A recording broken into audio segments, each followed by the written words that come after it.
खुदावंद के ज़िंदा कलाम में से पैदाइश की किताब उसका 41वां बाब आयत पहली ता 32वीं।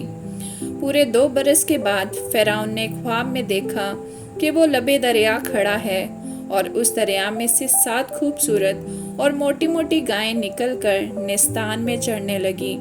उनके बाद और 7 बदशक्ल और दुबली दुबली गायें दरिया से निकली और दूसरी गायों के बराबर दरिया के किनारे जा खड़ी हुई, और ये बदशक्ल और दुबली दुबली गायें उन 7 खूबसूरत और मोटी मोटी गायों को खा गईं।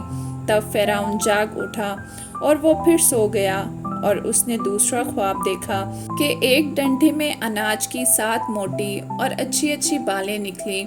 उनके बाद और 7 पतली और पूर्वी हवा की मारी मुरझाई हुई बालें निकली। ये पतली बालें उन 7 मोटी और भरी हुई बालों को निगल गईं, और फ़िरौन जाग गया और उसे मालूम हुआ कि ये ख्वाब था। और सुबह को यूं हुआ कि उसका जी घबराया। तब उसने मिस्र के सब जादूगरों और सब दानिशमंदों को बुलवा भेजा और अपना ख्वाब उनको बताया, पर उनमें से कोई फ़िरौन के आगे उनकी ताबीर ना कर सका। उस वक्त सरदार साकी ने फ़िरौन से कहा कि मेरी खताएं आज मुझे याद आईं, जब फ़िरौन अपने खादमों से नाराज़ था और उसने मुझे और सरदार नानपस को जलूदारों के सरदार के घर में नज़रबंद करवा दिया। तो मैंने और उसने एक ही रात में एक एक ख्वाब देखा। ये ख्वाब हमने अपने अपने होनहार के मुताबिक देखे। वहाँ एक इब्री जवान जलूदारों के सरदार का नौकर हमारे साथ था। हमने उसे अपने ख्वाब बताए और उसने उनकी ताबीर की, और हम में से हर एक को हमारे ख्वाब के मुताबिक उसने ताबीर बताई, और जो ताबीर उसने बताई थी वैसा ही हुआ, क्योंकि मुझे तो उसने मेरे मनसब पर बहाल किया था और उसे फांसी दी थी। तब फ़िरौन ने यूसुफ को बुलवा भेजा, सो उन्होंने जल्द उसे कैद खाना से बाहर निकाला, और उसने हजामत बनवाई और कपड़े बदल कर फ़िरौन के सामने आया। फ़िरौन ने यूसुफ से कहा, मैंने एक ख्वाब देखा है जिसकी ताबीर कोई नहीं कर सकता, और मुझसे तेरे बारे में कहते हैं कि तू ख्वाब को सुनकर उसकी ताबीर करता है। यूसुफ ने फ़िरौन को जवाब दिया, मैं कुछ नहीं जानता, खुदा ही फ़िरौन को सलामती बख्श जवाब देगा। तब फ़िरौन ने यूसुफ से कहा, मैंने ख्वाब में देखा कि मैं दरिया के किनारे खड़ा हूँ, और उस दरिया में से 7 मोटी और खूबसूरत गायें निकलकर निस्तान में चढ़ने लगी।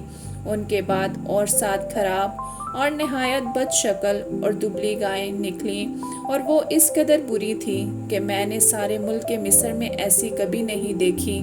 और वो दुबली और बदशक्ल गायें उन पहली 7 मोटी गायों को खा गईं, और उनके खा जाने के बाद ये मालूम भी नहीं होता था कि उन्होंने उनको खा लिया है, बल्कि वो पहले की तरह जैसी की तैसी बदशक्ल रहीं। तब मैं जाग गया और फिर ख्वाब में देखा कि एक डंठी में 7 भरी और अच्छी अच्छी बालें निकली, और उनके बाद और 7 सूखी और पतली और पूर्वी हवा की मारी मुरझाई हुई बालें निकली, और ये पतली बालें उन 7 अच्छी अच्छी बालों को निगल गईं। और मैंने इन जादूगरों से इसका बयान किया, पर ऐसा कोई ना निकला जो मुझे इसका मतलब बताता। तब यूसुफ ने फ़िरौन से कहा कि फ़िरौन का ख्वाब एक ही है, जो कुछ खुदा करने को है उसे उसने फ़िरौन पर जाहिर किया है। वो 7 अच्छी अच्छी गायें 7 बरस हैं, और वो 7 अच्छी अच्छी बालें भी 7 बरस हैं। ख्वाब एक ही है। और वो 7 बदशक्ल और दुबली गायें जो उनके बाद निकली, और वो 7 खाली और पूर्वी हवा की मारी मुरझाई हुई बालें भी 7 बरस ही हैं। मगर काल के 7 बरस ये वही बात है जो मैं फ़िरौन से कह चुका हूँ कि जो कुछ खुदा करने को है उसे उसने फ़िरौन पर जाहिर किया है। देख, सारे मुल्क मिस्र में 7 बरस तो पैदावार कसीर के होंगे, उनके बाद 7 बरस काल के आएंगे, और तमाम मुल्क मिस्र में लोग इस सारी पैदावार को भूल जाएंगे, और ये काल मुल्क को तबाह कर देगा, और इर्जानी मुल्क में याद भी नहीं रहेगी, क्योंकि जो काल बाद में पड़ेगा वो नहायत ही सख्त होगा। और फ़िरौन ने जो ये ख्वाब 2 दफ़ा देखा, तो इसका सबब ये है کہ یہ بات خدا کی طرف سے مقرر ہو چکی ہے اور خدا اسے جلد پورا کرے گا۔ آمین۔